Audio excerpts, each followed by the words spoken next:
ബി.ജെ.പിയെ സംബന്ധിച്ച് വിശ്വസിക്കാൻ കഴിയാത്ത ഒരു തെരഞ്ഞെടുപ്പ് ഫലമായിരുന്നു ഇക്കഴിഞ്ഞ ലോക്സഭാ തെരഞ്ഞെടുപ്പിലൂടെ ലഭിച്ചത്. ഇപ്പോഴിതാ ലോക്സഭാ തെരഞ്ഞെടുപ്പിന് ശേഷം 7 സംസ്ഥാനങ്ങളിലെ 13 നിയമസഭാ സീറ്റുകളിലേക്ക് ഉപതെരഞ്ഞെടുപ്പ് നടന്നിരിക്കുന്നു. അതിൻ്റെ ഫലങ്ങളും പുറത്തുവന്നു. ഉപതെരഞ്ഞെടുപ്പിൽ ഇന്ത്യ മുന്നണി മികച്ച മുന്നേറ്റമാണ് നടത്തിയിരിക്കുന്നത്. ബി.ജെ.പി സ്വപ്നത്തിൽ പോലും വിചാരിക്കാത്ത തരത്തിലാണ് ഈ ഉപതെരഞ്ഞെടുപ്പുകളിൽ തോൽവി ഏറ്റുവാങ്ങിയത്.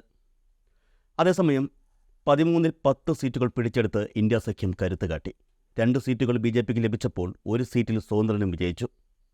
ഉപതെരഞ്ഞെടുപ്പിൽ മലയോര സംസ്ഥാനങ്ങളായ ഉത്തരാഖണ്ഡിലും ഹിമാചലിലും കോൺഗ്രസ് അത്ഭുതങ്ങൾ സൃഷ്ടിച്ചപ്പോൾ ബംഗാളിൽ മമതയുടെ തൃണമൂൽ കോൺഗ്രസ് തൂത്തുവാരി. അതേസമയം മധ്യപ്രദേശിലും ഹിമാചലിലും ബി.ജെ.പി ഓരോ സീറ്റ് വീതം നേടി. പഞ്ചാബിലെ 1 സീറ്റ് ആം ആദ്മി പാർട്ടിയുടെ അക്കൗണ്ടിലും എത്തിക്കഴിഞ്ഞു. മധ്യപ്രദേശിലെ അമർവാഡ, ബീഹാറിലെ റൌപാലി, പഞ്ചാബിലെ ജലന്ധർ വെസ്റ്റ് അസംബ്ലി നിയോജകമണ്ഡലം, പശ്ചിമബംഗാളിലെ മണിക്തല, ഹമീർപൂർ, ഹിമാചലിലെ ഡെഹ്റ, നൽഗഡ്, ഉത്തരാഖണ്ഡിലെ ബദ്രിനാഥ്, മംഗലാപുരം, തമിഴ്നാട്ടിലെ വിക്രവണ്ടി എന്നീ നിയമസഭാ മണ്ഡലങ്ങളിലാണ് ജൂലൈ 10-ന് വോട്ടെടുപ്പ് നടന്നത്. ഉപതെരഞ്ഞെടുപ്പിൽ 4 സീറ്റുകളിൽ കോൺഗ്രസും 4 സീറ്റുകളിൽ തൃണമൂൽ കോൺഗ്രസും 2 സീറ്റുകളിൽ ബി.ജെ.പിയും ആം ആദ്മി DMK എന്നിവർ ഓരോ സീറ്റും നേടി. 1 സീറ്റിൽ സ്വതന്ത്രനും വിജയിച്ചു.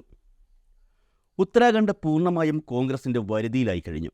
ഇവിടെ 2 സീറ്റുകളിൽ ഉപതെരഞ്ഞെടുപ്പ് നടന്നപ്പോൾ 2ഇടത്തും കോൺഗ്രസ് വിജയിച്ചു. മംഗലാപുരം നിയമസഭാ മണ്ഡലത്തിൽ ബി.ജെ.പി സ്ഥാനാർത്ഥി കർദാർ സിംഗ് ഭദാനെയാണ് കോൺഗ്രസിൻ്റെ ഖാസി നിസാമുദ്ദീൻ പരാജയപ്പെടുത്തിയത്. ബദ്രിനാഥ് നിയമസഭാ സീറ്റിൽ കോൺഗ്രസിൻ്റെ ലഖ്പത് സിംഗ് ബുട്ടോല 5095 വോട്ടുകൾക്ക് ബി.ജെ.പി സ്ഥാനാർത്ഥി രാജേന്ദ്ര സിംഗ് ഭണ്ഡാരിയെ പരാജയപ്പെടുത്തി. ലോക്സഭാ തെരഞ്ഞെടുപ്പിൽ ഉത്തരാഖണ്ഡിൽ വലിയ തിരിച്ചടി നേരിട്ട കോൺഗ്രസ് ഒരൊറ്റ വിജയത്തോടെ ആ തോൽവിക്ക് മറുപടി നൽകിയിരിക്കുകയാണ്.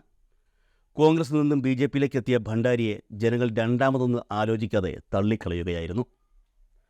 ഹിമാചൽ പ്രദേശിൽ കോൺഗ്രസ് മികച്ച പ്രകടനമാണ് കാഴ്ചവെച്ചത്. ഇവിടെ 3 സീറ്റുകളിൽ ഉപതെരഞ്ഞെടുപ്പ് നടന്നതിൽ 2 സീറ്റ് കോൺഗ്രസിനും 1 സീറ്റ് ബി.ജെ.പിക്കും ലഭിച്ചു.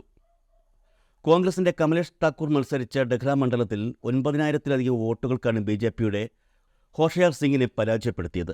നൽഗഡിൽ കോൺഗ്രസിൻ്റെ ഹർദീപ് സിംഗ് ബാവ വിജയിച്ചു. ബി.ജെ.പിയുടെ കൃഷ്ണലാൽ താക്കൂറിനെയാണ് അദ്ദേഹം പരാജയപ്പെടുത്തിയത്.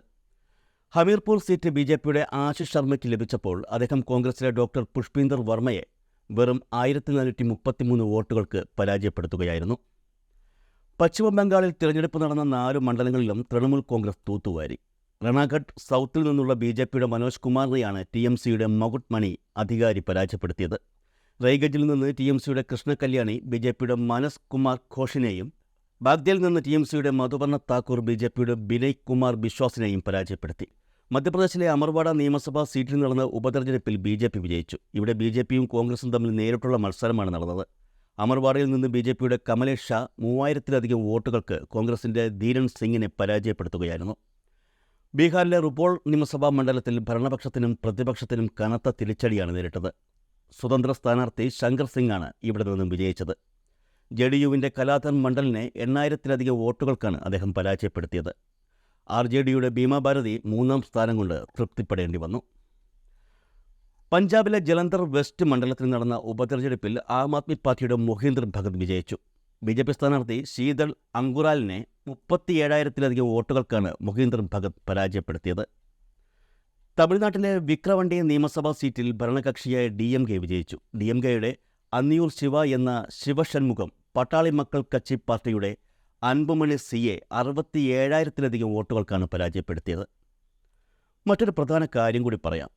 ഈ 13 നിയമസഭാ മണ്ഡലങ്ങളിലെ ഉപതെരഞ്ഞെടുപ്പ് ഫലം പുറത്തു വന്നപ്പോഴും അതിലേറ്റവും കൂടുതൽ ബി.ജെ.പിയെ തകർത്ത് തരിപ്പണമാക്കിയത് ഉത്തരാഖണ്ഡിലെ ബദ്രിനാഥിലെ തെരഞ്ഞെടുപ്പ് ഫലമാണ്.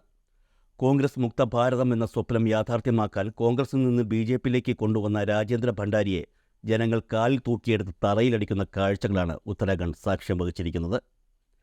രാജേന്ദ്ര ഭണ്ഡാരിക്ക് വേണ്ടി വോട്ട് തേടാൻ സംസ്ഥാനത്തെ ബൂത്ത് തല പ്രവർത്തകർ മുതൽ മന്ത്രിസഭ മുഴുവനും ബദ്രിനാഥ് നിയമസഭാ മണ്ഡലത്തിലെത്തിയിരുന്നു. എല്ലാം മനസ്സിലായെങ്കിലും അവർക്ക് ഒരു കാര്യം മാത്രം മനസ്സിലാക്കാൻ കഴിഞ്ഞില്ല: ജനങ്ങളുടെ മനസ്സ്.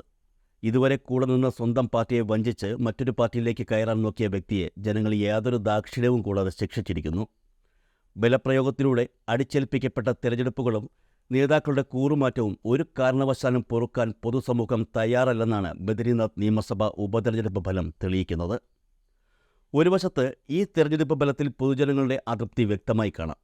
അതേസമയം മറുവശത്ത് ബി.ജെ.പിക്ക് സ്വന്തം പാർട്ടിയിലെ പ്രവർത്തകർക്കിടയിലും അതൃപ്തി കാണാൻ കഴിയുന്നുണ്ട്. രാജേന്ദ്ര സിംഗ് ഭണ്ഡാരി BJPയിൽ ചേർന്നതു മുതൽ BJP പ്രവർത്തകർ ആശയക്കുഴപ്പത്തിലായിരുന്നു എന്നുള്ളതാണ് സത്യം. സംസ്ഥാനത്തെ ഒട്ടുമിക്ക ക്യാബിനറ്റ് മന്ത്രിമാരും ഗർവാൾ MPയും കുമയൂൺ MPയും മുഖ്യമന്ത്രി ധാമി ഉൾപ്പെടെയുള്ള സംസ്ഥാന മന്ത്രിമാരും ഇവിടെ പ്രചരണത്തിൽ പങ്കെടുത്തിട്ടും BJPക്ക് വിജയം നേടാനാകാതെ പോയി എന്നുള്ളത് മാറിയ രാഷ്ട്രീയ സാഹചര്യം തന്നെയാണ് കാണിക്കുന്നത്. നിർബന്ധിതമായി അടിച്ചേൽപ്പിക്കപ്പെട്ട സ്ഥാനാർത്ഥികളുടെ കാലം കഴിഞ്ഞുവെന്ന് പൊതുജനങ്ങൾ വ്യക്തമാക്കിയിരിക്കുന്നു. ബദ്രീനാഥിൽ ജനങ്ങളുടെ മാനസികാവസ്ഥ വിലയിരുത്തുന്നതിൽ BJP പരാജയപ്പെട്ടു എന്ന് ഉറപ്പിച്ചു പറയുവാനും ഇപ്പോൾ കഴിയും.